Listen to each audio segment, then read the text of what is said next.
A nuvem de gafanhotos da espécie Schistocerca cancellata, que está na Argentina, diminuiu após a pulverização de agrotóxicos no último final de semana. No início, eram 40 milhões de gafanhotos, de acordo com os pesquisadores, que se deslocaram em um trajeto de cerca de 150 quilômetros por dia. Esses gafanhotos estão pouco mais de 100 quilômetros do Brasil e do Uruguai. A gente vai falar sobre esse assunto com a Larissa Mies Bombard, ela que é professora do Departamento de Geografia da USP e autora do Atlas Geografia do Uso de Agrotóxicos no Brasil e Conexões com a União Europeia. Oi, Larissa, bom dia. Bom dia, Marilu. Larissa, bom, você acredita que as mudanças climáticas, a monocultura e, consequentemente, também o uso de agrotóxicos podem ter provocado esse ataque dos gafanhotos às plantações? E o que pode acarretar, né, para a natureza o uso de veneno para exterminá-los, como fez a Argentina? Uhum. Olha, Marilu, tem alguns pesquisadores, dentre eles eu destaco o Leonardo Melgarejo, que é agrônomo e ligado à Associação Brasileira de Agroecologia, eles mostram isso de forma muito clara. Qual que pode ser a conexão, então, dessa nuvem de gafanhotos com essa questão tanto do aquecimento global quanto com a própria questão dos de agrotóxicos, né? Bem, a gente sabe que o aquecimento global ele tem sido responsável no hemisfério sul, né? A gente tem sentido os invernos nos últimos anos, em São Paulo a gente vê isso claramente, mais a menos, né? As temperaturas no inverno elas estão sendo, em média, maiores do que a série histórica, e a gente tem vários fenômenos que eram considerados fenômenos naturais, intensificados em função desse aquecimento global. Então, por exemplo, a questão dos furacões, a gente vê uma maior frequência de ocorrência de furacões e maior intensidade quando eles acontecem. Então, esse é um dos elementos de fenômenos naturais associados ao aquecimento global, que tem a ver aquecimento global com a nuvem de gafanhotos. Uma coisa que o Leonardo Melgarejo gosta de mostrar é que é o seguinte: a reprodução desses animais, e de forma geral, a reprodução dos animais, ela se dá de forma sazonal. Então, nos países de clima temperado, isso é muito claro, né? O período de gestação no inverno e depois, estou falando dos mamíferos, né? O momento de dar à luz na primavera e daí o crescimento dos filhotes no verão. Então, tem toda uma sazonalidade envolvida nos momentos, digamos, de reprodução da natureza, e isso é muito claro, muito mais assim visível, não que isso não exista no clima tropical, existe também, mas é muito mais visível quando a gente fala de clima temperado. Então, toda a reprodução dos animais, todo esse ciclo, toda essa sazonalidade, ela anda em conjunto com o clima, com os demais elementos da natureza. Então, esse avanço, digamos assim, do outono mais seco e mais quente, o inverno mais seco e mais quente, ele postergou, digamos assim, essa reprodução dos animais e os momentos de sua reprodução, dos gafanhotos. E aí, o que a gente tem associado a isso é que esses animais eles se reproduzem mais, né? A população deles aumenta muito quando há uma percepção de que os predadores diminuíram ou mesmo foram em algumas áreas eliminados, que é o que tem acontecido. Quais são os predadores naturais, né, dos gafanhotos? São pássaros e são roedores. E qual é a possível conexão, então, com os agrotóxicos? Com o uso intensivo de agrotóxicos, esses animais também diminuíram. Então, quando a gente fala, olha, as abelhas morreram mais de 10 milhões de abelhas em um mês só em Santa Catarina no ano passado, quando a gente fala, por exemplo, da morte das abelhas, se as abelhas estão morrendo em função dos agrotóxicos, os outros insetos também, os predadores possivelmente também. Então, também tem trabalhos mostrando impactos dos agrotóxicos em pássaros, em roedores, enfim. Então, há, evidentemente, por dois motivos, né? Primeiro, porque há um avanço, né?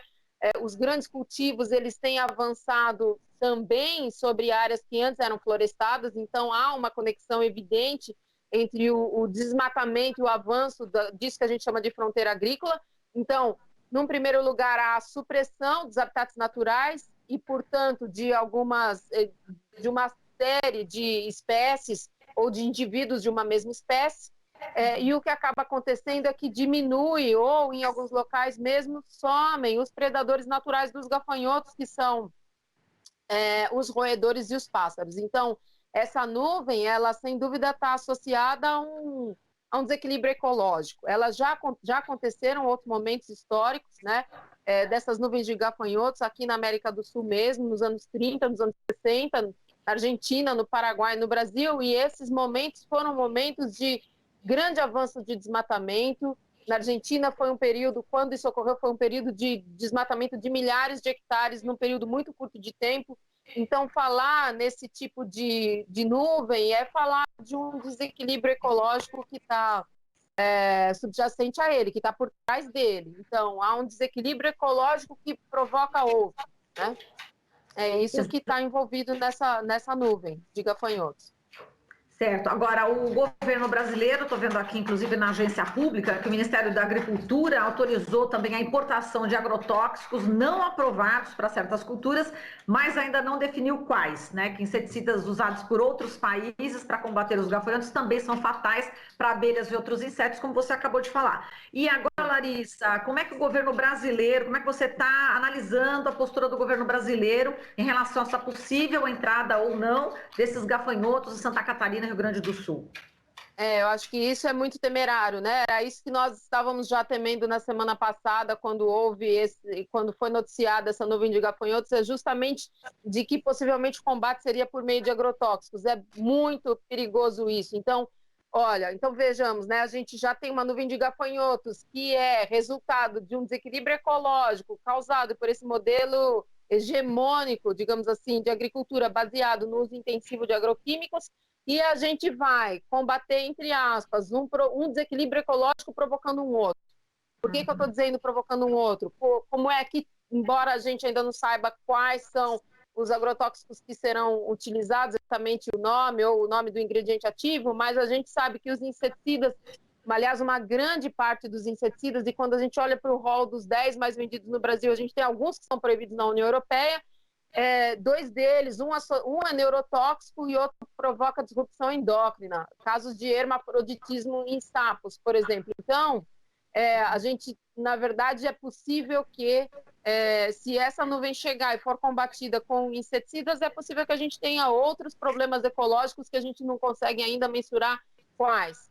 Então, é um desafio enorme, porque são desequilíbrios ecológicos provocando outros, e a maneira como a gente está escolhendo lidar vai provocar outros.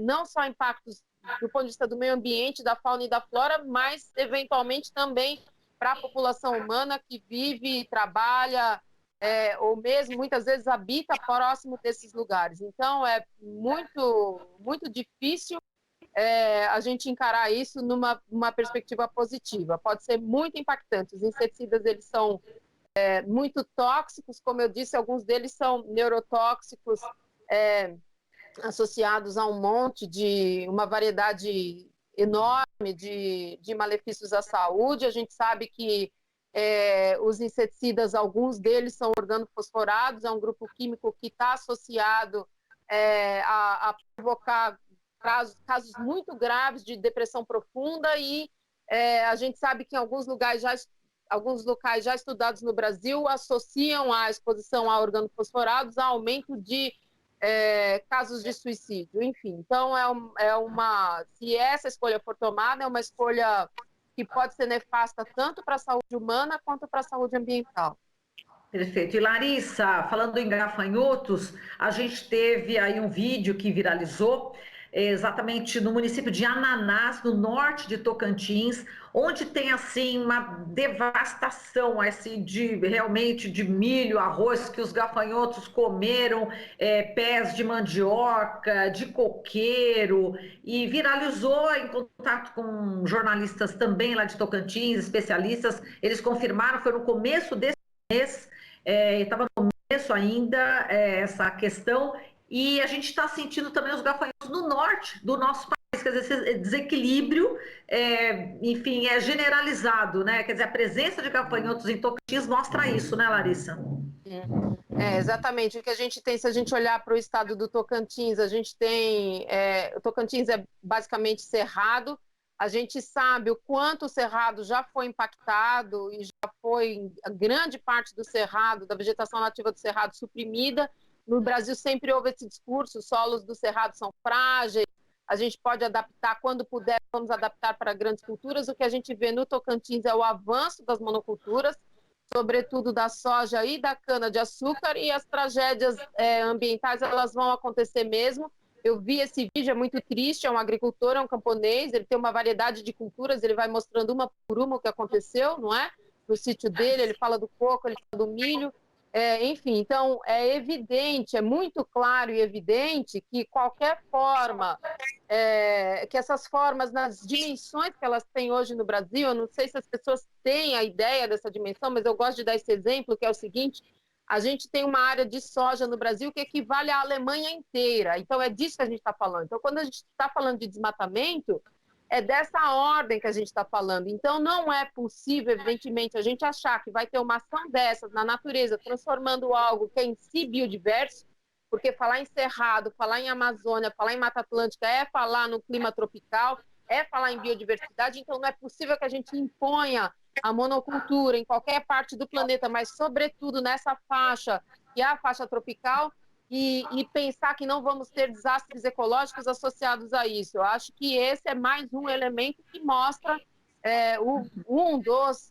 efeitos da gente não ter uma prática agrícola que seja toda consorciada, que seja uma prática agrícola que mimetize a natureza. Quando a gente fala em agroecologia, em agrofloresta, em permacultura, em agricultura biodinâmica, estou elencando essas quatro, são formas que têm em si, digamos assim, trazem no seu manejo um aspecto de mimetizar a natureza. O que é mimetizar? Mimetizar é imitar. Qual é o princípio de imitação da natureza? A natureza ela é biodiversa. O que é isso? Biodiversidade. Biodiversidade é diferentes espécies. Então, quando a gente tem uma agricultura com um manejo em que eu tenho diferentes espécies no mesmo local, esse problema ele praticamente inexiste. Por que esse problema inexiste? Porque um inseto ele teria muita dificuldade para escolher qual é a variedade que ele vai consumir, que ele vai comer. Então, essas pragas, elas existem, existe esse nome praga, quando eu estou diante de algo que está desequilibrado. Então, as pragas, elas existem em função de um desequilíbrio. Então, quando a gente está diante de uma área com agricultura consorciada, que é uma agricultura toda diversificada, os insetos, eles não agem, ou eles não têm aí o seu foco de ação. É muito mais fácil, muito mais evidente esses insetos agirem, digamos assim, eles vão atuar nessas áreas de monocultura do que quando eles estão diante de uma agricultura toda biodiversa, onde, inclusive, algumas espécies funcionam como repelentes naturais. Então, é um desequilíbrio e enfrentar isso com agrotóxicos é a certeza de que a gente vai provocar outros desequilíbrios e impactos na saúde humana. Muito bem, Larissa. Agora falando ainda em agrotóxico, vamos falar do glifosato, né? A Bayer aceitou pagar aí quase 11 bilhões de dólares para as vítimas do herbicida Roundup. Isso depois de muitos anos de luta. Eu queria que você analisasse essa notícia, enfim, pagando aí, aceitou um acordo, né? Como já disse, de quase 11 bilhões de dólares, significa 58 bilhões de reais para arquivar aí dezenas de milhares de ações judiciais. Sim, a gente já vinha falando disso, né, Marilu? Eu me lembro em 2018, quando saiu a primeira notícia daquele jardineiro na Califórnia chamado Johnson, que utilizava glifosato. Glifosato é o nome desse ingrediente ativo que a gente já falou tantas vezes aqui, né? Que os camponeses aqui no Brasil chamam de mata-mato. Ele é um herbicida que foi patenteado pela empresa Monsanto nos anos 70. E conhecido com esse nome, o nome comercial do glifosato, que é o ingrediente ativo, né, que é o nome, digamos assim, não é exatamente o nome científico, mas é o nome com que é registrado esse ingrediente ativo, essa composição, né, esse herbicida que se chama glifosato. Então, o Roundup é o nome desse produto que foi comercializado por longos anos pela Monsanto. A Monsanto obteve a patente desse produto e depois, quando caiu a patente, outras empresas também passaram a comercializar o glifosato com outros nomes comerciais. E aí o que aconteceu é que em 2018, esse jardineiro da região da Califórnia, nos Estados Unidos, ele desenvolveu um câncer, né, um tipo de câncer chamado de linfoma não Hodgkin. E aí o que houve é que ele ganhou uma ação. No início a ação estava calculada em 289 milhões de dólares, ele ganhou a ação, depois houve uma negociação, isso diminuiu para 78 milhões de dólares. Depois, em março de 2019, teve um outro caso, também na Califórnia, uma outra pessoa que lidou com glifosato durante muitos anos, também teve ganho de causa na justiça, e finalmente um terceiro caso, um casal nos Estados Unidos, que agora com 70 anos, mas que por anos utilizou glifosato, os dois, né? O casal, os dois com o mesmo tipo de câncer, linfoma não Hodgkin, e aí entraram com ação também, e ganharam, enfim. E aí a Bayer, o que aconteceu é que essas empresas, nos últimos anos, todas essas empresas que comercializam agrotóxicos, a gente vê que houve um processo de oligopolização. O que é isso? Eram muitas empresas no setor e em 10 anos, praticamente 7 empresas controlavam 70% do mercado. Então, há um processo de fusões e aquisições, e a Bayer comprou a Monsanto, adquiriu a Monsanto recentemente, também há 2 anos, né? De 2018, acho que foi selada a compra da Bayer, da Monsanto pela Bayer. E a Bayer comprou a Monsanto por 63 bilhões de dólares. Então, vejam, a Bayer está pagando agora quase um sexto do valor que ela desembolsou para comprar a Monsanto. Por quê? Ela está pagando uma ação, agora tem 125 mil processos na justiça envolvendo pedidos de indenização por conta de exposição a glifosato. Então, como é certo que tem toda uma questão de jurisprudência envolvida e possibilidade dessas pessoas ganharem na justiça, a Bayer está preferindo desembolsar todo esse valor, praticamente um sexto do valor que ela pagou na aquisição da Monsanto, para poder fazer um acordo e eliminar essas ações. E mais uma sobra desse valor todo, uma sobra para futuros processos. Então, é algo impressionante, é uma novidade, digamos assim, nesse mundo. Eu acho que o que há de positivo nisso, né? Digamos assim, é o reconhecimento, não exatamente que a empresa está reconhecendo os malefícios do agrotóxico, não é isso, porque mesmo assim, mesmo pagando todo esse valor para arquivar esses processos, isso não está sendo admitido, digamos, na rotulagem dos produtos de que o glifosato é carcinogênico, é cancerígeno, mas é uma forma de evitar que as ações da Bayer continuem caindo ou possam despencar no mercado em função dessas denúncias. Então, é algo importante, em que sentido? Para abrir os nossos olhos, vejam, e a gente já falou aqui muitas vezes, né, Marilu, embora uma parte dos órgãos governamentais, tanto na União Europeia quanto nos Estados Unidos, tragam isso, digamos, o fato do glifosato ser cancerígeno, colocam isso em discussão, não há comprovação, autores que dizem que sim, outros que não. Fato é que desde 2015, a própria OMS, a Organização Mundial da Saúde, através do IARC, que é o International Agency for Research on Cancer, ou seja, o órgão das Nações Unidas, o órgão da Organização Mundial da Saúde para pesquisas em câncer, desde 2015 admite que o glifosato, classificou o glifosato como 2A, que significa o que essa sigla 2A? Significa que é uma substância que é provavelmente, na verdade, potencialmente cancerígena para seres humanos e comprovadamente cancerígena para animais mamíferos. Enfim, então, em função de vários achados científicos que mostram a correlação entre glifosato e câncer, e mais essa classificação da OMS como potencialmente cancerígeno para seres humanos, isso respaldou as decisões na justiça. Então, o fato da Bayer pagar esses 10 bilhões de dólares, 58 bilhões de reais, portanto, né, em moeda brasileira, é de alguma forma reconhecer, eu penso, ainda que no âmbito jurídico, a carcinogenicidade, ou seja, o potencial cancerígeno dessa substância. Então, eu acho que é muito bom, isso está em discussão no mundo inteiro. O registro do glifosato vence no ano que vem na União Europeia, é algo para o mundo todo pensar. Enfim, eu penso que todos esses desequilíbrios em conjunto, essa ação nos faz abrir os olhos, ou seja, não dá mais para fingir que não tem, que está tudo certo e que esses produtos, se bem aplicados, não trazem malefícios à saúde. A gente sabe que eles são em si maléficos e potencialmente nefastos para a saúde. Acho que é isso, a gente já sabe de antemão, é algo que a gente tem que, eu penso, de vez por todas, uma vez por todas, encarar de frente. Exato. Bom, Larissa, eu vi uma notícia aqui, lembrei logo de uma pesquisa, né, mais recente que você está fazendo em relação à questão da Covid-19, a criação de porcos no sul do país. Tem uma notícia aqui, ó, os pesquisadores chineses identificaram um novo tipo de vírus da gripe suína capaz de gerar uma pandemia. Como é que você recebeu essa notícia? E eu gostaria de saber se você está, enfim, já estudando também a fundo essa questão.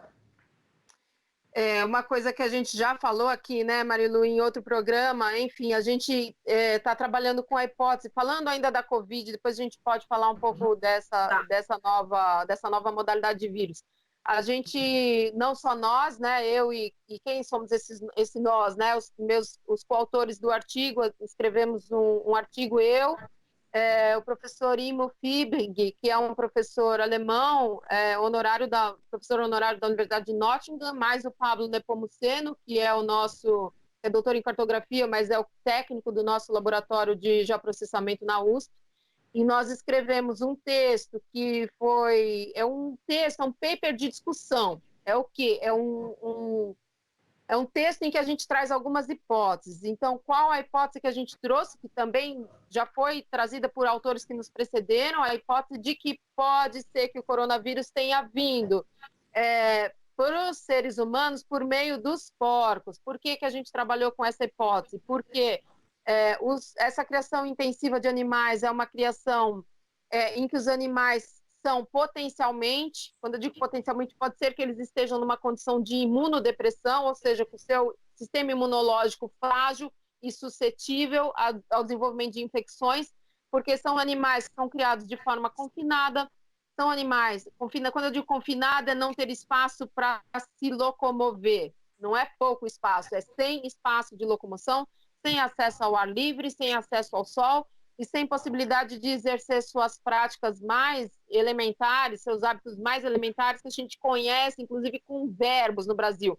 Chafurdar para os porcos, pastar para os bovinos e ciscar para os galináceos. A gente tem esses verbos em português que descrevem os hábitos essenciais dessas espécies. Eles são, evidentemente, nesse processo de produção industrializada de animais impedidos de exercer essas práticas, são alimentados com ração transgênica. A gente acabou de falar do glifosato, em grande parte, mais de 90% da soja no Brasil é transgênica, mais de 80% do Brasil também é, o que significa que são sementes preparadas para receber herbicidas. O mais vendido deles no Brasil o glifosato, então são animais que estão consumindo uma carga, certamente uma carga de resíduos de agrotóxicos na sua alimentação, que vivem nessa forma degradante, que se alimentam e defecam em locais muito próximos, o que faz com que, frequentemente, eles consumam antibióticos, porque quando a gente consome fezes, a certeza é de que as infecções acontecerão. Por conta disso, a gente tem um problema de saúde pública enorme no mundo. O Japão foi um dos primeiros países a apontar isso, a questão das bactérias super resistentes em função da carne contendo antibiótico. Então, são animais suscetíveis a infecções. Então, o que pode ter acontecido, que a gente trabalha no texto em função das enormes similaridades entre os porcos e os seres humanos, que são similaridades que vão desde o sistema do trato gastrointestinal até membranas do sistema respiratório, inclusive similaridades genéticas, é possível que os morcegos tenham infectados os porcos. E por quê? Os morcegos? Porque os morcegos são portadores naturais, hospedeiros dos vírus da família coronaviridae, da qual o SARS-CoV-2, que é o vírus da doença Covid-19, é originário. Então, a hipótese que a gente trabalhou é que possível que tenha acontecido isso dos porcos, né? Ou seja, desses animais criados nessa condição, tenham sido servidos, digamos, de ambiente para a adaptação dos vírus, para daí eles virem para os seres humanos. Então, no ano passado, a China já abateu 400 milhões de porcos em função de outra doença, a febre africana, mas enfim, a gente está falando de vírus, né? De vírus do que genericamente a gente chama de gripe. Há um pesquisador que nos precedeu nessa hipótese, que se chama Robbie Wallace, que é um biólogo estadunidense.